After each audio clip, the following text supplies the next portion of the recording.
Yeah, and the silence comes over the crowd. I'm sorry, you can thank Dr. Camp for this, you know, and make me do these damn videos and then I'm half busy at the end, all right?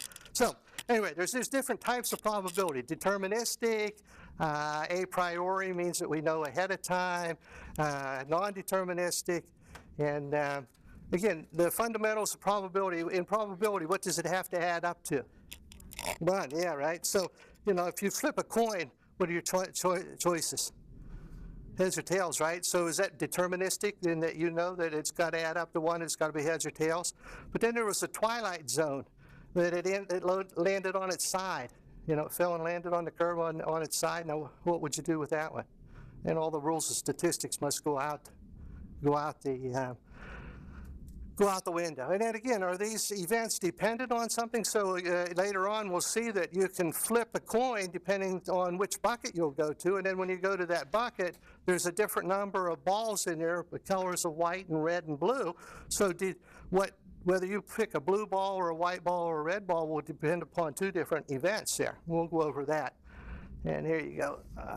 Keep showing this here so that. And then expected variable in a normal distribution. You know what a normal distribution is? Bell-shaped curve, right? You know, and we'll show you a couple examples of this. Now, again, we're also going to show you a chi-square. Now, again, for your benefit, some of these are going to be on the test, right? Now, they're right there on the margins, right? So make sure that you look at those, know where they're at. But classical or a priori, we know probabilistically ahead of time what the chances are of something. Do we have a deck of cards? No, not pinochle, but 52. How many aces are in it? 4 of them, right? We know that ahead of time, right? And so these guys, like in 21, they can count the cards in, right? And now they start putting 4 or 5 decks in, it becomes pretty hard to do. You got to be a pretty big brain to do that. But this is classical or a priori. And it's deterministic, as there's 52 cards, how many aces, how many jacks, those type of things, right? In this book, we use objective probabilities. Objective, and this is on the test too. What's another, if it's objective, what's another name for objective? Starts with a Q. Subjective versus subjective. Subjective is an opinion, right? Objective is what? Means that Quantitative, right? So if you see quantitative or objective, those two terms are interchangeable. The book will try to mess you up, you know what I mean? Because you'll know the answer, so make sure you know that, right? So in this, we're looking here, in this book, we're not interested in subjective. We're interested in objective, and we want something that we can put a number on, and it is quantitative, not qualitative, right? And then again, we'll look here at some relative frequencies, and we'll give you some examples of those a little bit later, too. So, you know, if I were to say to you that the sun always comes up in the east, right? That's pretty deterministic, right? But and that's somewhat objective, right? You know, if we take all the data since man's been around, that's been true. But has that always been true? And will that always be true? What happens if a comet comes along, smacks into us, knocks it off our axis, right? Don't you watch the History Channel? You know, where did the moon come from? You know, there was a big object 2/3 the size of the Earth, they think. It crashed into the Earth, and then gravity caused the moon. If we didn't have the moon, you and I wouldn't be here, because we wouldn't have things like tides, and things would have never crawled out of the ocean, all that kind of stuff, right?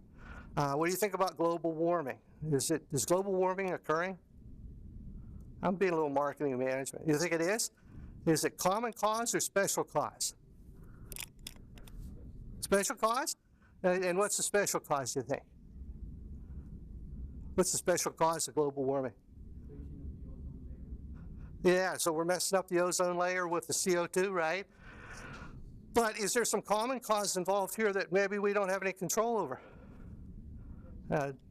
Does the Earth wobble on its axis every 20,000 years?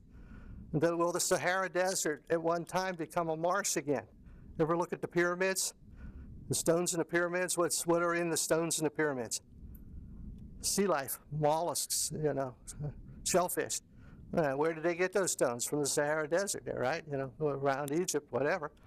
At one time, there must have been a marsh there. So the Earth wobbles on its axis, and because of it, you're going to get climate change, right? Is there going to be changes in the sun, in the cycles of the sun?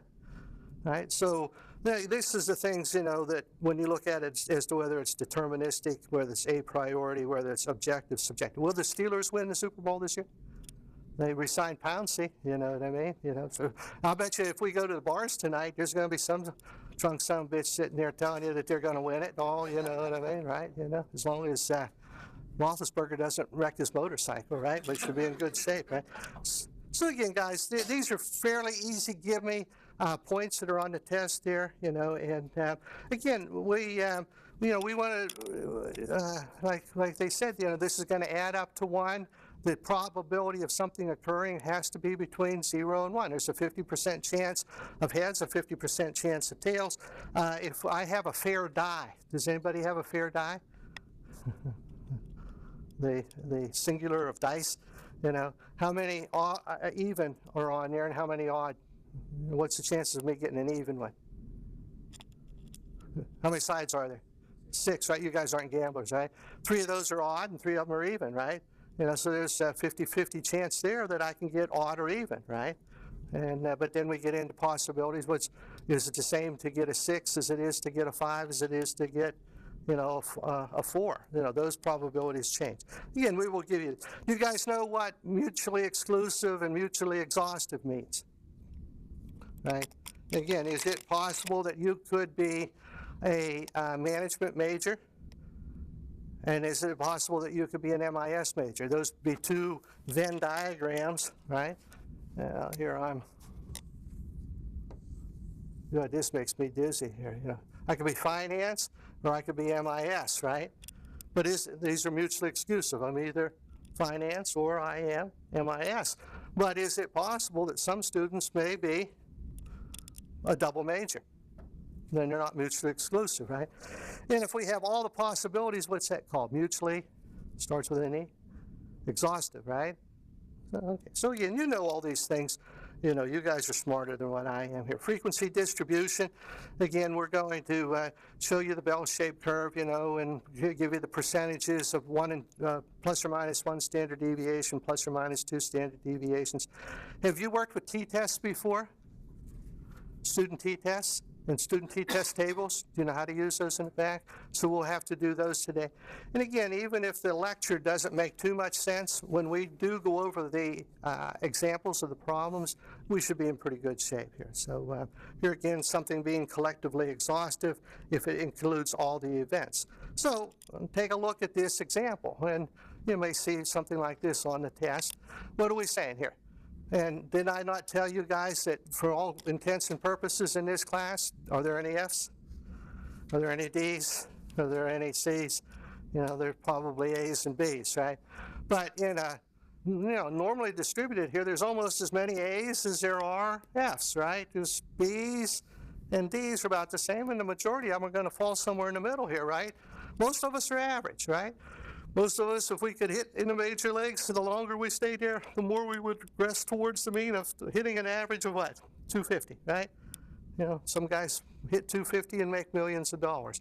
But we would have to add up all of these students here, A, B, C, D, and F. There's 3,000 of them. So what's the probability that I would get an A? It's 300, because there's 300 A's, right, over 3,000 because there's 3,000 students altogether, right?